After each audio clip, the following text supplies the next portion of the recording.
안녕하세요. 마음의 서재입니다. 오늘 읽어드릴 책은 스토어하우스 출판사에서 펴낸 이다루 지음의 소설 기울어진 의자입니다. 엄마와 딸기. 친정집에서 키우는 상추와 새싹보리는 볼 때마다 한 뼘씩 자라 있었다. 그것들은 내가 한 줌씩 솎아내면 다시 자라났다. 그날도 엄마는 내가 집에 들어서자마자 상추와 보리줄기를 뽑아 길쭉한 접시에 담아냈다. 나 때문에 조금 늦은 점심을 기다리느라 엄마의 손은 바삐 움직였다. 나는 엄마의 허기를 눈치채고 된장찌개를 식탁 중앙에 올렸다. 내가 주걱으로 밥을 뒤적이자 엄마는 내 손에 들린 주걱을 가로채 밥공기에 밥을 그득 쌓아 올렸다. 큰딸, 가서 앉아. 밥 먹자. 엄마의 앞치마는 젖어 있었다. 주방에서 분주한 엄마의 부은 손을 보니 목이 메었다. 물을 찾아 두리번거리다가 냉장고를 열었다. 엄마가 끓여놓은 보리차가 길고 투명한 물병에 채워져 있었다. 유리잔을 꺼내 보리차를 한 숨에 들이키자 허기가 사라졌다. 엄마는 나를 안타깝게 바라보았다. 물배 채우지 말고 밥 먹어. 어릴 때는 엄마의 잔소리가 그렇게 성가시더니 이제는 엄마의 잔소리가 그리웠다. 나를 걱정해주고 나만 바라보는 시선은 따뜻한 빛과 같았다. 나는 식탁에 앉았다. 진수 성찬이었다. 듬뿍 쌓인 불고기에 뜨끈한 된장찌개까지 모든 게 먹음직스러웠다. 잘 먹겠습니다. 누군가 해준 음식을 먹는 일은 언제나 감사한 일이다. 내가 엄마가 되어보니 누군가를 위해서 음식을 해준다는 게 쉽지만은 않은 일이란 걸 깨달았다.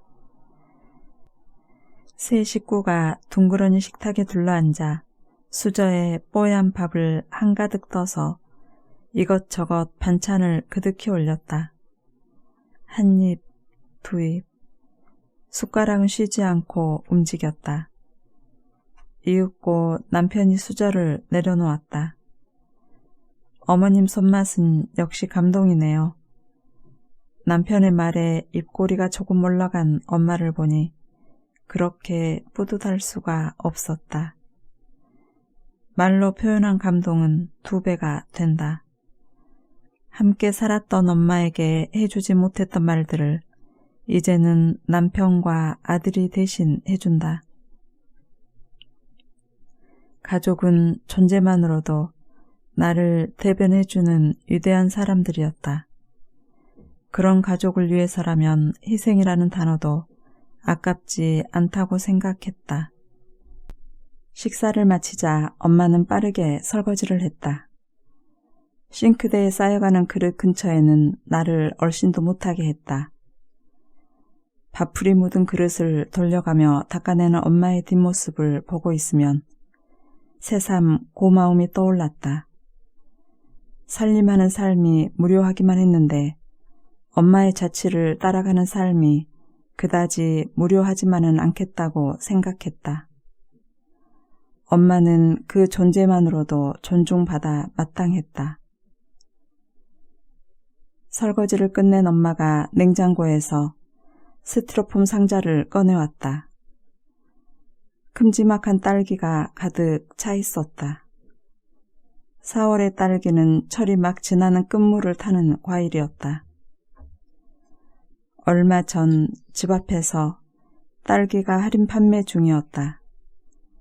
저렴한 가격 때문일까? 사 먹었더니 단맛이 적었다. 판매는 저조한 듯 했다. 결국 믹서기에 딸기를 넣고 꿀을 듬뿍 넣었다. 믹서기 안의 딸기는 작동과 함께 순식간에 형체가 부스러지더니 붉은색 음료로 탈바꿈했다. 그 후로 나는 떠리로 파는 딸기를 거들떠 보지 않았다. 엄마는 딸기를 물에 씻었다.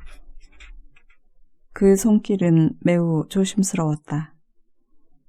그 모습을 지켜보던 나는 믹서기를 찾았다. 딸기 참 실하지? 엄마가 나를 보았다. 귀한 딸기를 이제야 맛보네. 요놈 잘 익었다. 이거 한번 먹어봐 딸. 엄마가 내 앞에 내민 딸기를 나는 크게 한 입 베어 물었다. 엄마는 딸기의 남은 부분을 바싹 먹고 이파리는 버렸다. 나는 전처럼 딸기의 단맛을 느끼지 못했다. 엄마는 만족한 표정을 지으며 딸기를 가득 담은 하얀 접시를 식탁 위에 올려놓았다. 올해 들어서 처음 맛보는 딸기라서 그런지 내 입에는 엄청 타네. 너무 비싸서 먹어볼 수가 있어야지. 끝물의 딸기를 첫물의 딸기로 여기는 엄마의 모습에 가슴이 먹먹했다. 내겐 고작 끝물인데 엄마에겐 이제야 첫물이라니. 제철에 나오는 과일의 최상급만 먹던 나였다. 엄마는 홀로 남았다. 자식들에게 받은 용돈은 꼬박 모아놓고서 먹고 싶은 과일은 제철이 지나기를 기다렸다. 우리 모녀의 인생의 결은 어느새 이렇게 달라져 있었다. 국 하나에 밥을 말아 먹고 과일을 잘게 쪼개 먹던 시절은 까마득하기만 했다. 더 이상 우리 모녀가 평행선을 걷지 않는다는 건 먹먹하고도 미안한 일이 분명했다. 그럼에도 우리 모녀 사이의 간극은 엄마에겐 늘 감사하고 기뻐할 일이었다. 그 차이가 벌어질수록 엄마는 더 신나며 박수를 칠 것이다. 그러나 여전히 내겐 이 간극이 생소하고도 불편한 그 무엇 이상이다. 두 여인. 우리는 때로 인연이라는 포승줄로 묶인 채로 사람과의 마모를 견뎌내야만 한다. 내겐 결혼이 그랬다. 결혼으로 이어간 사랑에는 확장이 필요했다. 너를 사랑하려면 그 둘레의 모든 것들도 사랑으로 품어야만 했다. 마치 한순간에 신의 영역에 들어서는 기분이었다. 애석한 건 그 영역이 꽃밭일 수도 있고 돌밭일 수도 있다는 것이다. 하지만 그 둘 중 하나를 선택할 권한이 우리에겐 없다. 그럼에도 사랑을 위해서 우리는 모든 희생을 감수한다. 희생을 감수하면서 사랑에 집착하기도 한다. 나의 경우도 그랬다. 확장된 사랑의 영역이 처음엔 가시밭길만 같았다. 너무 뾰족하고 굴곡져서 한동안 눈과 발이 부르튼 적도 많았다. 그것을 사랑을 위한 희생이라고 여겼다. 돌이켜보면 그런 희생으로 굳건한 사랑을 확인할 수도 있었다. 확장된 구역에 들어왔어도 서로가 맞지 않으면 부대끼기 마련이었다. 올케와 시누이 사이가 그랬다. 메사가 못마땅한 시누이와의 관계 때문에 나는 오랫동안 생채기를 앓았다. 시누이는 화살을 겨누고 올케는 그 관역이 되어 쓰러졌다. 그렇게 가족이라는 인연에 묶여서 나는 한동안 제정신을 차리지 못했다. 시댁에 갈 때마다 감정바지가 되는 기분이었다. 시누이가 나를 향해 독한 화살로 공격하는 날도 있었고 비아냥거리며 나를 무너뜨린 날도 있었다. 그게 10년 전의 일이었다. 살다 보면 나를 아무런 이유도 없이 싫어하는 사람들이 있었다.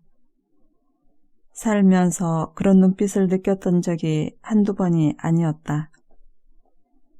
나를 알지도 못하는 사람들에게 거부당하는 느낌이 좋을 리 없었다. 신경 쓰지 않을 거라 다짐해도 여간 신경 쓰이는 게 아니었다.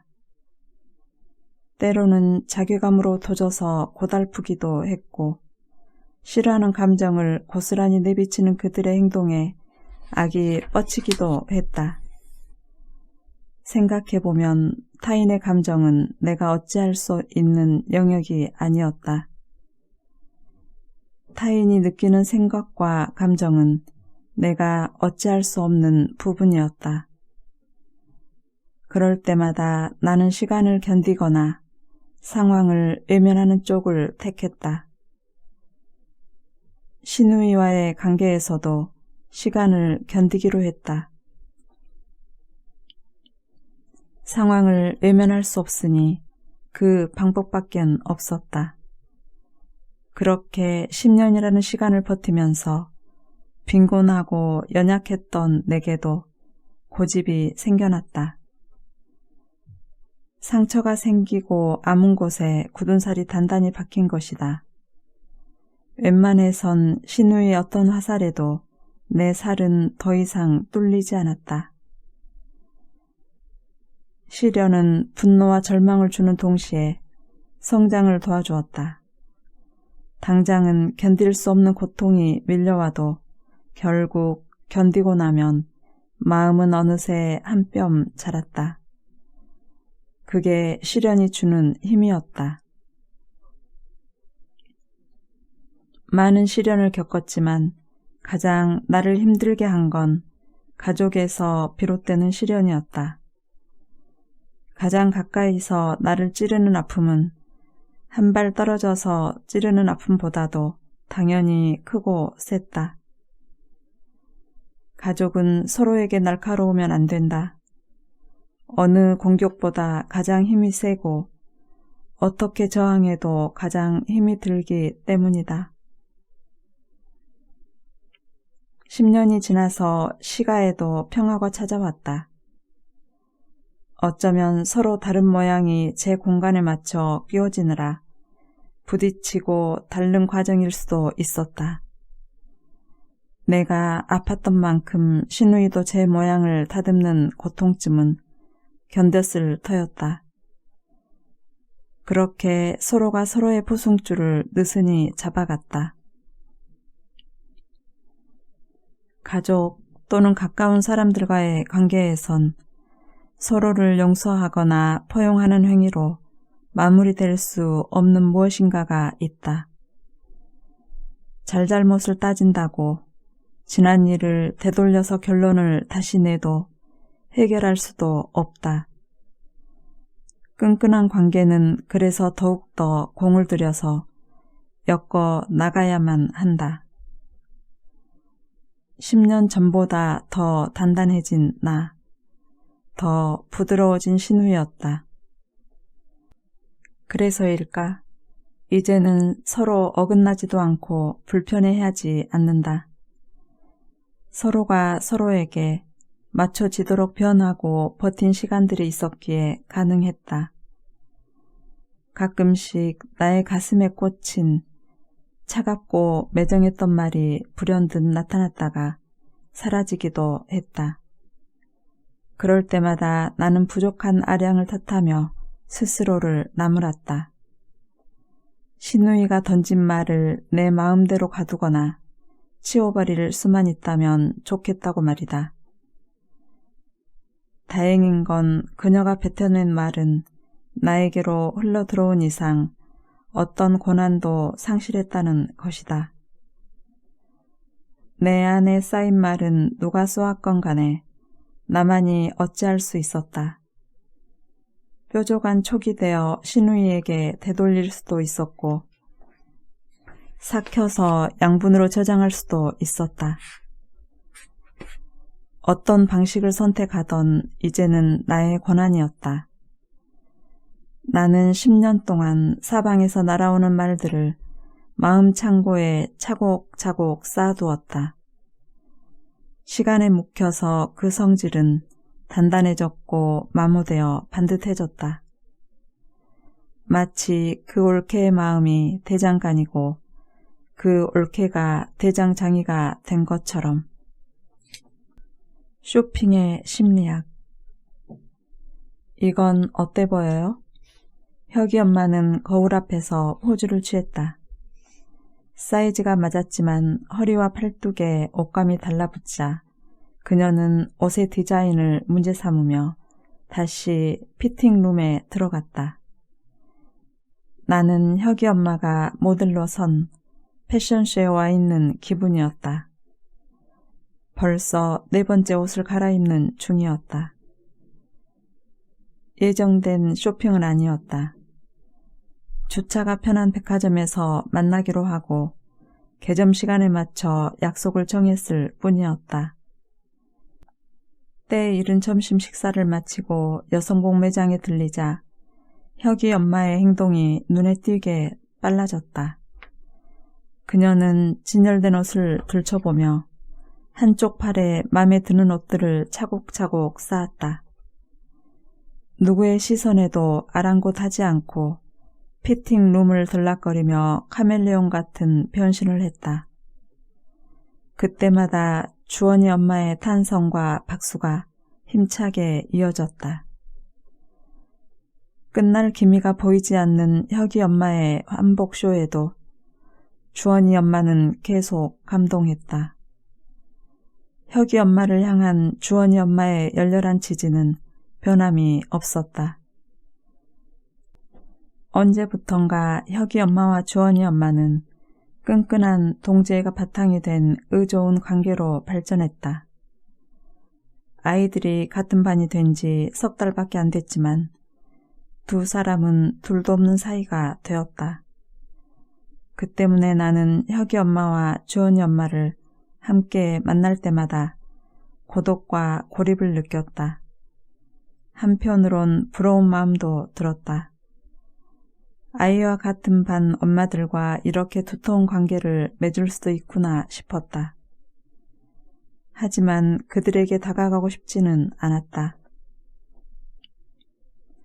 내 생각에 같은 반 엄마들과의 관계는 적절한 자기장을 필요로 하는 것이었다. 그렇게 거리를 적당하게 두는 것이 서로를 위해 필요하다고 생각했다. 나는 그들을 뒤로 하고 매장의 옷들을 둘러봤다. 손끝에 닿는 옷감이 하나같이 부드러웠다. 격식을 차리는 곳에 어울리는 세련되고 독특한 디자인들이었다. 내겐 생소한 브랜드였지만 그들에겐 익숙한 브랜드였다. 얼핏 보아도 평범한 옷이 아닌 것만 같아서 옷 뒤에 매달린 가격표를 뒤집어 보았다. 숨이 막힐 정도의 가격표가 보이자 빠르게 진열대의 옷을 다시 걸었다. 사지도 못할 거면 걸치는 것도 사치인 것만 같았다.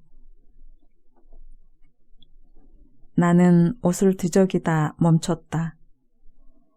비싼 옷을 이리저리 걸치는 혁이 엄마의 행동이 경망스럽게 느껴졌다. 옷의 가격을 확인하고부터는 혁이 엄마가 조금은 달리 보였다. 마지막으로 입어보았던 애투 한 벌을 꺼리낌 없이 계산하는 혁이 엄마였다. 그렇게나 풍요로운 경제력의 배경이 무엇인지 궁금했다. 하지만 나는 아무 말도 하지 않았다. 내 속마음을 눈치챘는지 주원이 엄마가 옆으로 와서 입을 가리면서도 큰 목소리를 냈다. 역시 사모님은 씀씀이가 달라, 그렇죠? 왜일까? 굳이 사모님이라고 칭하는 이유가. 내 표정을 살핀 주원이 엄마가 입을 열었다. 몰랐어요? 혁이 아버지가 우리 동네에서 접합수술 잘하기로 유명하잖아요. 전혀 몰랐어요. 혁이 아버지가 의사인 줄은. 주원이 엄마가 내 팔을 치며 대답했다. 수의사. 세 글자를 강조하는 주원이 엄마의 말투에는 힘이 실려 있었다. 순간 주원이 엄마는 묘한 표정을 지었다. 나와 주원이 엄마의 대화를 모르는 혁이 엄마는 계산대 앞에서 저 먼과 대화하면서 웃고 있었다. 우리 일행은 오래 머물렀던 매장을 나왔다. 로고가 새겨진 커다란 쇼핑백을 어깨에 두른 혁이 엄마를 향해 직원이 큰 소리로 인사했다. 혁이 엄마의 표정은 뿌듯함과 당당함으로 가득 차 있었다. 주원이 엄마가 혁이 엄마에게 다가가 팔짱을 꼈다. 옷도 주인을 잘 만나야 한다면서 주원이 엄마가 혁이 엄마를 축혀 세웠다. 조금 전 주원이 엄마가 내게 보인 묘한 표정과는 전혀 다른 표정이었다. 나는 쇼윈도에 걸린 화려한 옷들을 바라보았다.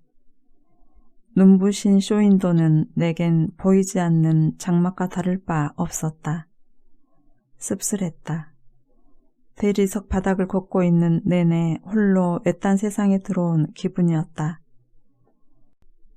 주원이 엄마와 나는 커피를 사겠다는 혁이 엄마를 따라 카페가 있는 곳으로 걸음을 옮겼다.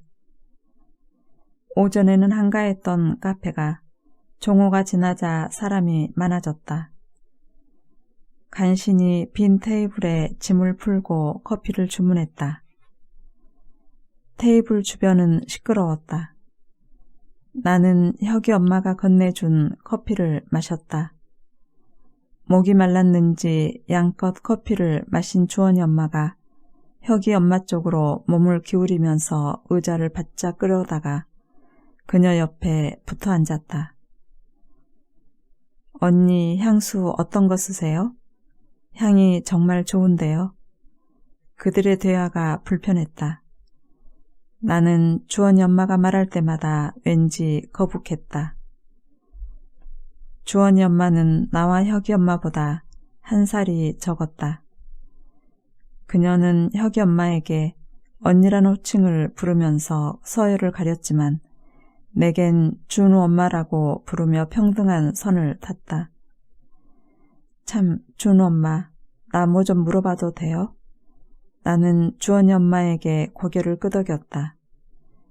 준우 아빠는 뭐 하세요? 열심히 일하고 있겠죠. 생뚱맞은 내 대답에 주원이 엄마가 웃음을 터뜨렸다. 그게 아니라 어떤 일 하시냐고요. 주원이 엄마의 당돌한 질문에 나는 더 이상 묻지 말라는 뉘앙스로 말끝을 흐렸다. 다시 그녀가 말을 걸까봐 커피를 연거푸 들이켰다. 같은 반 학부모가 되자 엄마들은 서로의 형편이 궁금해졌다. 서로가 서로를 궁금해하는 건 당연했다. 누구든지 처음에는 호기심이 넘치는 법이니까. 하지만 지나친 호기심은 상대의 눈살을 찌푸리게 했다. 예를 들면 어떤 이는 어디에 사느냐는 질문으로 아파트의 시세를 조용히 점쳤고 몇 동에 사느냐는 질문으로 아파트 평수를 짐작했다. 또는 자차의 로고를 따져가며 있고 없고의 기준을 정했다. 그리고 남편의 직업으로는 그 집안의 종합적인 형편을 가늠했다. 그러자 내가 지닌 모든 가시적인 것들에 신경이 쓰이기 시작했다. 그것으로 나를 섣불리 판단하려는 사람들의 시선이 부담스러웠다.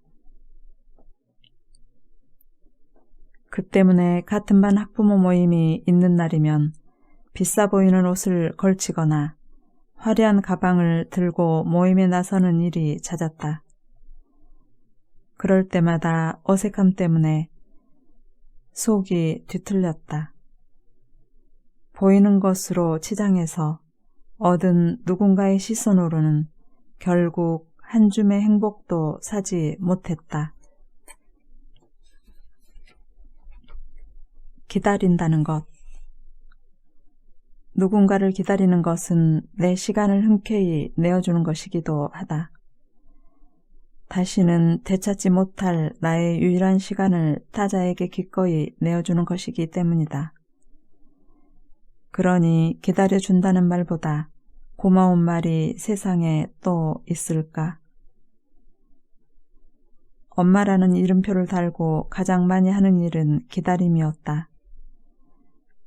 아이가 처음으로 입을 뗄 때까지 마음을 졸였고 걸음마를 뗄 때의 순간을 기다렸다. 또 한글을 읽고 쓰거나 의젓함이 묻어날 때까지 엄마인 나는 아이의 더딘 속도를 참고 기다려야 했다. 엄마는 아이 앞에서 언제나 묵묵히 인내의 시간을 기다릴 줄 아는 사람이어야만 했다. 아이가 초등학생이 되자 또 다른 기다림이 시작되었다. 아이가 학교를 가고 학원을 다니기 시작하면서 나의 시간은 온전히 아이의 스케줄대로 따라 움직였다. 학교를 마친 아이의 책가방을 건네받아 내 어깨에 둘러매면 가방의 무게만큼이나 아이의 벅찬 하루가 걱정됐다. 작고 통통한 아이의 손에 솜털은 부드러웠다. 아이를 달래서 학원에 보내면 내겐 딱 1시간이 주어졌다. 그 시간은 나만의 유일한 시간이었다. 책을 읽거나 웹서핑을 하거나 안부 전화를 걸어 대화를 나누기도 했다. 1시간은 가속도가 붙은 초고속 기차처럼 빨랐다. 1시간이 아쉬워지자 아이에게 학원 수강을 하나쯤 더 시켜도 되겠다는 요상한 논리가 머릿속에 비집고 들어올 때도 있었다.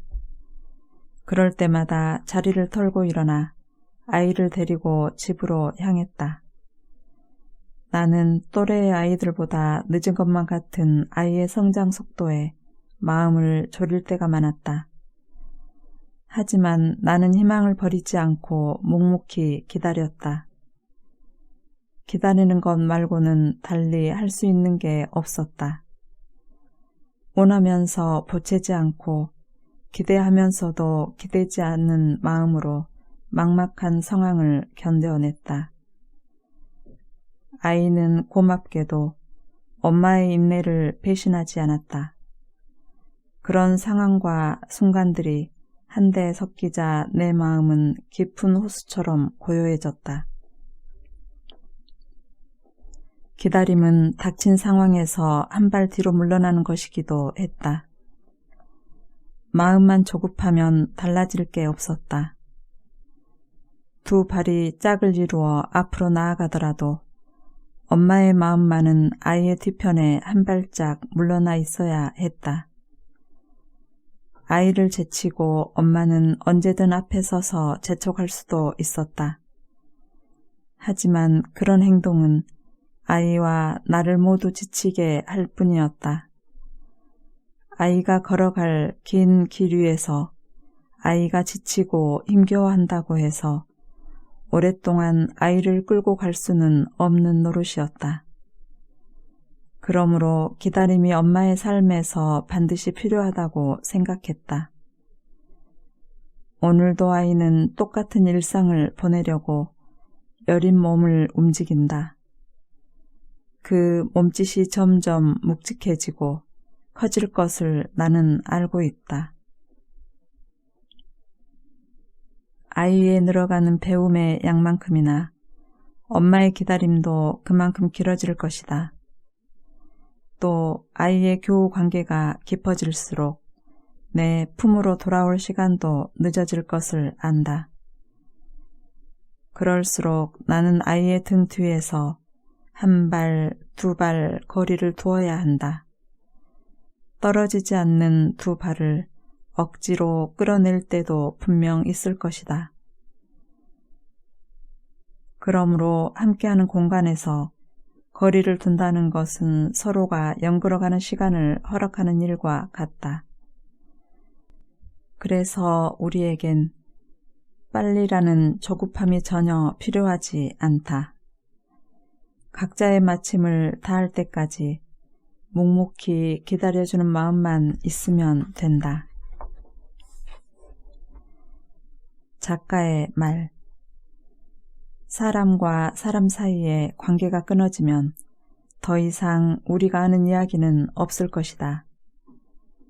그는 그대로, 나는 나대로. 둘 사이에 일어났던 일들은 변형되거나 찢기기 마련이다. 함께했던 두 사람이 헤어지면 공유했던 추억과 기억도 이편과 저편으로 나뉘고 조작된다. 한날 한시에 함께 있었더라도 그 둘의 기억이 같다고 확신할 수 없다. 사람들과 관계를 맺으면 처음엔 탄탄하게 이어지기도 한다. 하지만 뒤틀리거나 곪거나 썩어서 끊어지는 게 또한 관계의 양상이기도 하다. 하루에도 이러한 과정은 반복되고 다음 날에도 변함은 없다. 가까이 다가가고 싶어 관계의 줄을 당기기라도 하면 끊어지는 바람에 마음이 상해서 관계를 훼손시킨 적도 있다. 관계 선택의 기준이란 게 처음부터 존재하지 않아서 노력만큼 기대하기는 어려웠다. 인생의 징검다리를 건널 때마다 관계는 조금씩 변해갔다. 진화했다고 표현하지 못하는 건 내 관계가 푸른 사과처럼 여전히 설익은 정도이기에 그렇다. 여자와 남자의 관계는 결혼이라는 다리를 건넌 이후로 깊고 좁아져서 자칫 사소한 것으로도 치사한 감정이 묻어나곤 했다. 여자끼리도 감정의 골은 샛길로 나가거나 꼬불꼬불한 길에 다다를 때가 많았다. 여기저기 퍼져있는 감정의 골은 나이가 들어 늘어지는 모공의 크기만큼 컸고 또한 그 개수도 셀 수 없을 만큼 많았다. 살아가면서 맺는 관계는 구분지어져 아쉬운 것도 많았다.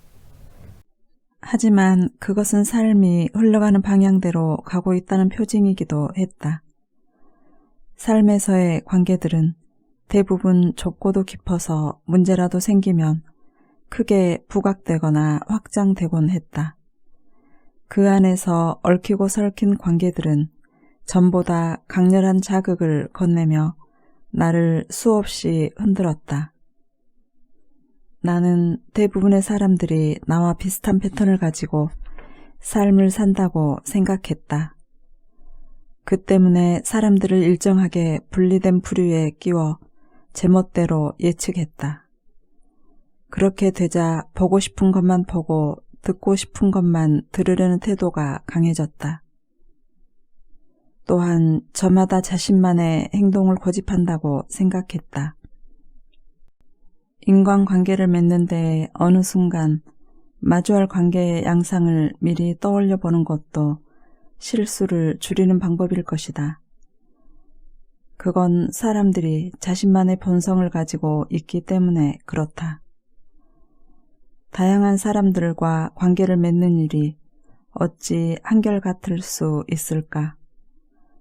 관계를 맺는데 누구나 어려움과 즐거움을 동시에 느낄 것이다. 똑같은 사람이 존재하지 않으니 관계에 룰을 만들어 똑같이 적용시킬 수도 없을 것이다. 관계는 한마디로 정의 내리기 어렵다.